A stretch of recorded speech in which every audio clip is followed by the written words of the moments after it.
12월 14일 화요일 아침에 인사드립니다. 안녕하십니까. 성견 아침 원주에서 출발합니다. 김혜정입니다.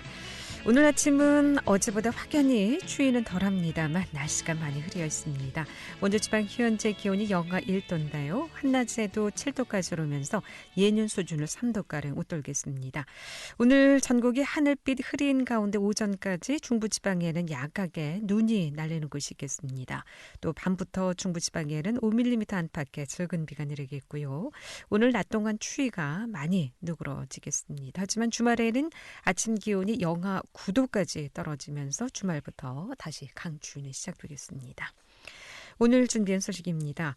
강원FC가 승강 플레이오프 2차전에서 극적인 반전 드라마를 써내며 K리그 1부 잔류에 성공했습니다. 강원FC의 하나원큐 K리그 2021 승강 플레이오프 2차전 승리 소식 먼저 들어보고요. 또 원주 중앙동 일대의 스마트 교통관리 체계가 구축됐습니다. 버스 정류장과 공용주차장을 스마트 시스템으로 교체했다고 하는데 이 소식 리포터 코너에서 전해보고요. 또 내년 이맘때쯤이면 봉산동에 화려한 쇼 가든이 생깁니다.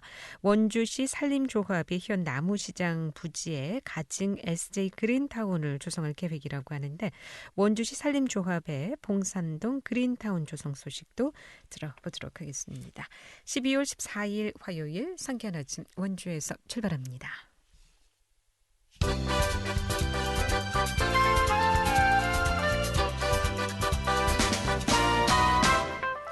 헤드라인 뉴스입니다. 원주시 청렴도가 크게 상승했습니다.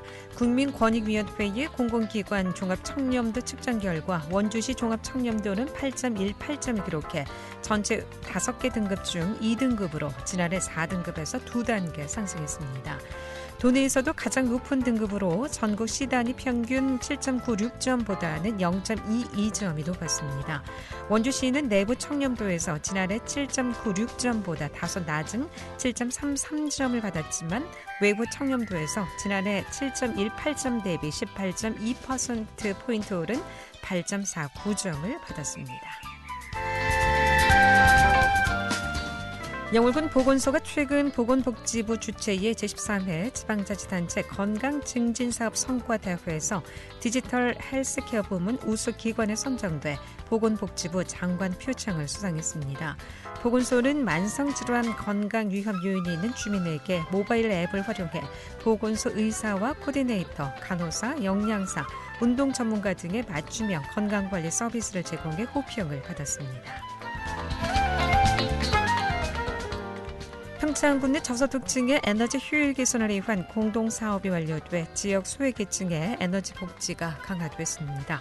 평창군은 지난 2019년부터 총 사업비 33억 원을 들여 추진해온 저소득층 에너지 효율 개선 공동사업을 이달 마무리했다고 밝혔습니다. 이 사업으로 평창군은 지역 내 국민기초생활수급자와 차상위 계층 등 복지 사각지대 저소득층 922가구를 대상으로 에너지 효율 향상을 위한 주택 보일러 단열 작업과 교체 작업 등을 진행했습니다. 헤드라인 뉴스였습니다.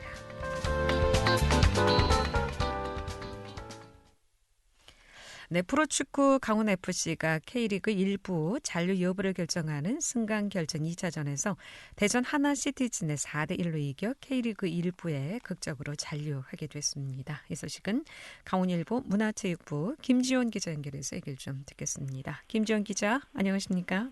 네, 안녕하십니까? 네. 이번 대전 하나시티즌과의 승강 결정 2차전 승리하기까지 우여곡절이 참 많았습니다. 1차전에서 0대1로 패했던 터라 이번 결과가 더욱 값지게 느껴지지 않을까 싶은데 이번 경기 지난 일요일에 강릉에서 있었는데 전반적으로 어떻게 좀 평가해 볼 수 있겠습니까? 네, 최용서 감독이 이끄는 강원FC가 지난 12일 강릉 종합농장에서 열린 올 시즌 승강 플레이오프 2차전 홈경기에서 대전 하나시티즌 상대로 4대1 승리를 거뒀습니다. 이날 경기 초반 일찌감치 선제골을 내준 강원은 패색이 짙은 상황이었는데요. 이후 전반에만 내리 3골을 넣으면서 승기를 잡았고 후반 추가 시간에 쐐기골을 더해 4대1로 역전승을 만들어냈습니다.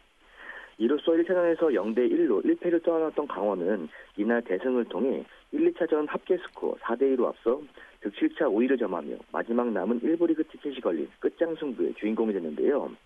동시에 2부 리그 대전을 상대로 1부 리그의 자존심을 지켜낸 순간이기도 했습니다. 네. 예, 말씀해 주신 대로 역대 승강 플레이오프 1차전에서 패배한 팀이 다음 시즌 K리그 1에서 뛰게 된 것은 이번 또 강원FC가 처음이라고 하는데요. 이런 결과가 나올 수 있었던 건 최용수 감독의 활약이 컸다고 봐야 되겠죠? 네, 맞습니다. 강원FC는 2013년 K리그에서 승강 플레이오프가 시작한 이래 1차전에서 패한 뒤 2차전에서 결과를 뒤집고 잔류에 성공한 최초의 팀이 됐는데요. 2013년부터 이번 경기 전까지 열린 총 7번의 승강 플레이오프 가운데 1차전에서 패한 팀이 승격 혹은 잔류에 성공한 사례는 없었기에 강원이 불가능을 가능하게 만든 첫 팀이 된 셈입니다. 베테랑 최용수 감독의 뚝심과 지략이 만들어낸 결과물이었는데요. 이날 일찌감치 선제골을 실점한 뒤 충분히 흔들릴 법도 했지만 최용수 감독은 달랐습니다. 실점 이후 주눅들기보다 오히려 뒤돌아볼 여유가 없다는 모양새로 극단적으로 라인을 끌어올려 파상 공세를 퍼붓는 승부수를 던졌고 판단은 적중했습니다. 네. 감독 아직 2개월이 채 되지도 않았죠? 네, 그렇습니다. 예. 그래서 아마 더 우승이 크지 않았을까 싶고요. 또 이번 경기에서도 눈에 띄는 활약을 펼친 선수가 참 많았습니다. 선수들 모두 정말 일부 잔류에 남기 위해서 아주 죽기 살기로 뛰는 그런 모습이었는데 어떤 선수의 활약이 좀 돋보였을까요? 네, 이날 경기에서 특정 선수를 지목하기 어려울 만큼 강원의 조직력이 만들어낸 승리였다고 생각합니다. 팀 내 최다 득점자인 김대원의 발끝에서 자책골을 만들어내면서 동점을 만들어냈고 이후 세트피스 상황에서 주장 임채민의 강력한 헤더로 2대1의 역전의 발판을 마련했는데요. 승부의 정점은 강원의 심장으로 불리는 한국영이 해결사로 나서 강원이 3대1로 앞서가는 득점을 성공시켰습니다. 후반 추가 시간에 상대적으로 젊은 자원인 황문기가 쐐기골을 넣긴 했지만 팀을 지탱하고 있던 맏형들의 투지가 있었기에 가능했던 역전승이었습니다. 네, 이 강원의 K리그 잔류가 확정되기까지 이번 경기에서 총 4골의 득점이 있었는데요. 이 득점이 이루어진 과정이 상당히 좀 극적이었죠. 네, 그렇습니다. 이날 대전에게 전반 16분 만에 선제골을 허용했을 때까지만 해도 강원은 사실상 2부 리그 행이 기정사실화된 분위기였는데요. 원정 다득점 원칙에 의해 강원이 1부 잔류를 위해서는 3골이 더 필요했기 때문입니다. 그러나 강원은 마치 작정이라도 한 듯 서서히 반격을 시도했고 실점한 지 10분 만인 전반 26분에 골문 앞으로 최도하던 김대원의 발끝에서 자책골이 연결되면서 이른 시간 내에 동점을 만들었습니다. 이후 줄기차게 공세를 펼친 강원은 1분 만에 수비수 임채민이 강력한 헤더로 골망을 흔들며 2대1로 역전에 성공했습니다. 강원이 2대1로 역전한 지 3분 만에 한국영이 페널티 박스 중앙에서 수비수를 따돌리고 시도한 슈팅이 골대 구석으로 향하면서 득점으로 이어졌는데요. 이때 전광판에는 3대1의 스코어가 찍혔는데 이 모든 게 불과 4분 만에 발생했습니다. 이후 강원은 안정적인 수비와 골키퍼 이광현의 선방을 앞세워 실점하지 않았고 후반 추가 시간에 교체 카드로 그라운드를 밟은 황문기가 쐐기골을 터뜨리며 이날 승부에 종지부를 찍었습니다. 네. 강원과 대전의 경기가 극적이었던 만큼 선수단과 감독의 기쁨도 이루 말할 수 없을 것 같은데요. 경기가 진행되는 동안 현장 분위기는 어땠습니까? 네, 강원이 선제골을 내줬을 때까지만 해도 홈팬들로 가득 찼던 강릉 종합운동장은 찬물을 끼얹은 듯 잠시 정적이 흐르기도 했습니다. 그러나 이내에 강원이 4분 사이에 3골을 몰아넣으면서 모든 관중들은 열광의 도가니에 빠졌는데요. 최용수 감독이 강원의 잔류가 확정된 순간 두 주먹을 불끈 쥔 채 승리의 어퍼컷을 날리는 장면이 아직도 생생합니다. 최용수 감독은 경기 직후 인터뷰에서 내용보다 결과를 가져와야 했기에 상당히 복합적으로 중요한 경기였다며 선제 실점 이후 동점골이 빨리 터진 게 주요했고 무엇보다 선수들이 놀라운 집중력과 투혼을 보여주었기에 가능했던 승리였다고 생각한다며 홈팬들에게 좋은 결과를 선물한 것 같다 기분이 좋다고 승리 소감을 전했습니다. 네. 이 코로나19 집단 감염으로 인한 경기력 저하나 또 성적 하락으로 인해서 올 시즌 내내 분위기가 좋지 않았지만 이번 경기로 인해서 내년 시즌 K리그 2를 보내면서 강원FC가 한 단계 더 도약을 할 수 있을 것으로 기대해 봅니다. 선수 감독 모두 2주간 휴가에 들어갔다고 하던데요. 끝으로 강원FC의 향후 목표나 계획은 어떻게 좀 준비하고 있는지 마무리 말씀으로 듣겠습니다. 네, 최용수 감독이 밝힌 강원FC의 내년 목표는 파이널 A 진입이었습니다. 더 나아가 아시아 축구연맹 챔피언스 리그 출전권을 목표로 크게 가져가고 싶다는 의지를 보인 만큼 상당히 기대되는 부분이기는 합니다. 그렇기 위해서는 지금부터 내년 시즌 개막 전까지 얼마나 알차게 준비하느냐가 중요할 것 같은데요. 주요 포지션별로 선수 보강을 통해 최용수만의 색깔을 입힌 리빌딩 작업을 착실하게 해나간다면 내년 시즌의 전망은 밝을 것으로 예상됩니다. 네. 지난주 일요일에 있었던 강원 대전 경기만큼만 뛰어준다면 내년엔 좋은 성적 기대해 볼 수 있지 않을까 싶습니다. 고맙습니다. 잘 들었습니다. 감사합니다. 네. 강원일보 문화체육부 김지원 기자였습니다.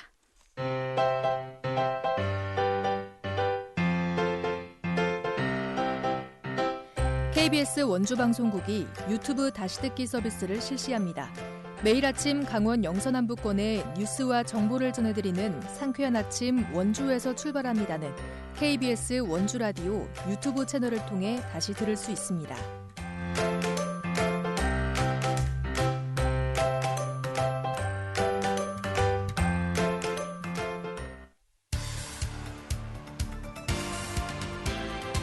알찬 정보, 생생한 현장의 소식을 전해드립니다. 리포터 현장. 네, 지금 시각 8시 44분 지나고 있습니다. 원주시가 중앙동의 버스 정류장과 공영주차장을 스마트 교통관리 체계로 바꿨습니다. 중앙시장을 찾는 사람들의 교통 환경의 편리가 수월해졌는데요. 이 소식 추인혜 리포터와 함께합니다. 어서 오세요. 네, 안녕하세요. 네. 자, 중앙동 버스 정류장과 공영주차장이 모두 스마트 시스템으로 바뀌었다고 하는데 어떻게 바뀐 거죠? 네, 지난 7일 원주시는 중앙동 버스 정류장과 공영주차장에 스마트 교통관리 체계를 구축했습니다. 중앙동 전통시장을 방문하는 시민들에게 교통 편의를 제공해 시장 이용의 편의성을 높이기 위해 시행된 사업인데요. 노후된 시스템을 개선하고 최첨단 교통 서비스를 지원합니다. 이 사업은 중앙동 스마트 도시재생 활성화 사업의 일환으로 추진됐는데요. 중앙동은 2019년 국토교통부의 도시재생 뉴딜 사업에 선정돼 스마트 도시재생 50억 원을 포함해 총 400억 원이 투입됐습니다. 이 중 국비 7억으로 중앙동 교통 환경을 스마트 체계로 교체한 건데요. 원주 도시재생지원센터 최진선 소장 이야기입니다.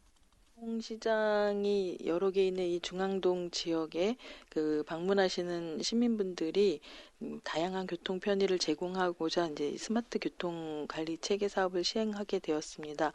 먼저 대중교통을 이용하시는 시민들께서는 버스를 기다리시는 동안에 냉난방기, 추위와 더위를 피할 수 있는 실내 공간에서 쾌적하게 버스를 기다릴 수 있을 것으로 기대하고 있고요. 또 자가용을 이용하시는 분들께서는 공영 주차장 이용에 불편함이 없으시도록 주차 정보를 입구에서 알려드리고 또 층별로도 주차 가능한 정보를 미리 파악할 수 있으므로 주차장 이용에 좀 편리함을 제공해 드릴 것으로 생각되고 있습니다. 네. 스마트 교통관리 체계라고 했는데 구체적으로 그럼 어떤 시설인가요? 기존 중앙동 버스 정류장과 주차장이 어떻게 바뀐 겁니까? 네, 먼저 원일로 중앙시장, 강원 가명, 풍물시장 정류장 3곳을 스마트 쉘터로 교체했습니다. 이 스마트 버스 쉘터라는 말이 생소하실 텐데요. 스마트 버스 쉘터는 이전 정류장과는 다른 실내형 버스 정류장으로 쉘터 내부에는 냉난방기, 공기청정기, 온열의자, 스마트폰 충전기, 자동문과 같은 편의시설이 설치된 미래형 버스 정류장입니다. 또 미세먼지 센서를 부착해 쉘터 내외부의 공기질을 분석하고 쉘터 내에 설치된 LCD 모니터에 실시간으로 표시되도록 하는 시스템도 구축했습니다. 이 쉘터 내부 공간으로 들어오려면 입구에 설치된 화면을 통해 체온과 마스크 착용 상태를 확인하는 절차를 거치도록 돼 있어 실내 공간에서의 코로나 전파 방지에도 대비했습니다. 일산 자유시장, 전통시장, 평원 공영주차장 4개소에는 주차 센서를 통해 주차 가능한 대수를 파악하고 입구 전광판에 주차 현황을 표시하도록 했습니다. 이를 통해 주차 공간이 없을 때에는 전광판을 보고 주차장 안으로 진입하지 않을 수 있어서 주차장 안에 혼잡한 상황이 많이 줄어들 것으로 기대됩니다. 내년에는 상습 주정차 지역에 불법 주정차 계도 시스템이 추가로 구축될 예정입니다. 원주 도시재생지원센터 최진선 소장 이야기 이어듣겠습니다. 스마트 시티 구축 사업은 2024년까지 공공 와이파이 구축, 그리고 스마트 교통 체계와 안전 시스템 구축, 생활 건강 돌봄 서비스, 그리고 스마트 도심 관광 인프라 구축 등의 카테고리별로 이게 사업이 진행될 예정입니다. 이번에 이제 설치된 중앙동의 버스 쉘터를 이용해 보시고 불편하시거나 개선해야 할 점이 있으시면 언제든지 말씀하시면 저희가 향후 개선을 하도록 하고요. 그리고 이제 IoT 기술이 계속 발전하고 있고 스마트 서비스들도 계속 개발이 되고 있음으로써 저희가 도시정보센터에서는 앞으로도 시민들에게 어떤 서비스를 제공해 드릴지에 대해 많은 고민과 노력을 기울이겠습니다. 시민 여러분들께서도 좋은 아이디어와 요구사항을 많이 제안해 주시면 적극 반영하여서 스마트한 도시 원주시가 되도록 노력하겠습니다. 네, 이번 스마트 교통 시스템 구축 사업을 포함해 원주시가 스마트시티 구현을 위해서 현재 스마트시티 국제 표준 인증 결과를 또 기다리고 있다고요? 네, 원주시는 스마트시티 국제표준 인증을 추진 중입니다. 지난달 9일 1차 서류 심사를 받고 12월 1, 2일 현장 심사평가를 거친 뒤 현재 스마트시티 국제표준 인증을 위한 최종 결과를 기다리고 있습니다. 스마트시티 국제표준 인증은 스마트시티 사업의 성숙도가 세계적인 수준을 갖춘 도시에 세계 표준 기구가 부여하는 인증입니다. 원주시는 CCTV 통합 관제, 지능형 교통체계와 같은 스마트시티 서비스와 또 스마트 도시재생 활성화 사업 추진과 같은 부분에서 높은 점수를 받아 인증을 획득할 것으로 기대됩니다. 지난해에는 중앙동 일원에 공공 와이파이 구축을 완료했고 올해 스마트 버스 쉘터와 스마트 주차장 설치를 완료했는데요. 내년에는 관광객을 위한 스마트뷰, 전통시장 AR, VR 서비스가 구축될 예정입니다. 앞으로도 중앙동 스마트 도시재생 활성화 사업에 많은 관심 바랍니다. 네. 중앙동의 스마트 교통 시스템으로 인해서 시민들이 좀 더 편리한 교통을 이용할 수 있게 됐다는 소식 추인의 리포터였습니다. 잘 들었습니다. 네, 감사합니다.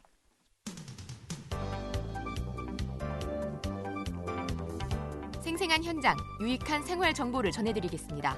KBS 원주라디오 상쾌한 아침 원주에서 출발합니다를 함께하고 있습니다. 네, 내년 이맘때쯤이면 원주시 봉산동에 화려한 쇼가든이 생깁니다. 원주시 산림조합이 현 나무시장 부지에 SJ 그린타운을 조성하기로 했기 때문인데요. 이 소식은 원주시 산림조합의 원강희 지도상무 연결해서 얘기를 좀 듣겠습니다. 원강희 상무님 나와 계시죠? 안녕하십니까? 네, 안녕하세요. 네. 자, 봉산동에 쇼가든이 생긴다고 하는데요. 먼저 어떻게 시행하게 된 사업이고 이 쇼가든이라는 게 어떤 시설인가요? 저희가 먼저 그 SJ 그린 타운 추정 사업은 이제 지난 10월 달에 그 산림청 공모 사업을 선정되면서 15억 원의 공모 사업비를 확보했습니다. 그래서 이제 우리 조합에서는 22억 원을 더 추가 투자해서 총 37억 원의 예산으로 약 13,000평방미터 부지의 가든샵 그리고 홈가든 온실하우스, 그다음에 쇼가든, 플라워팜을 조성해서 시민들이 직접 보고 느끼고 그리고 이제 즐길 수 있는 그 체험과 힐링이 공존하는 문화공간으로 조성하고자 합니다. 네, SJ 그린타운요. 이건 어떤 시설입니까? 다양한 시설이 좀 뭐 들어온다고 하는데. 네. SJ 그린타운 안에는 이제 홈가든하고 이제 온실하우스, 가든샵이 있는데, 이제 가든샵은 이제 흔히 말하는 이제 조경자재 마트를 얘기하는 거고, 홈가든은 이제 시민들이 직접 전시된 물품을 보면서 이제 구입을 할 수 있는 그 이제 어떤 조건을 갖추는 거고, 그다음에 이제 쇼가든은 조금 전에 말씀하셨듯이 이제 한창 그 각광받고 있는 그 한평정원, 한평정원을 조성해서 이제 원주 시민과 원주 시민 단체들이 참여해서 정원을 꾸미는 그런 형태가 되겠습니다. 그러니까 소비자가 직접 정원을 또 꾸밀 수 있는 그런 공간이라는 말씀이시죠? 네. 1층, 2층 규모로 지어진다고 앞서 말씀해 주셨는데 규모는 그럼 어느 정도라고 볼 수 있을까요? 규모는 총 저희가 부지가 약 한 13,000평방미터가 되는데 그게 이제 홈가든과 가든샵은 약 한 900평방미터 되고 그다음에 쇼가든이 약 한 1,600평방미터. 그리고 이제 플라워팜이라고 이제 플라워팜은 약 한 2,000평방미터에 이제 조성되게 되겠습니다. 플라워팜은 또 어떤 시설인가요?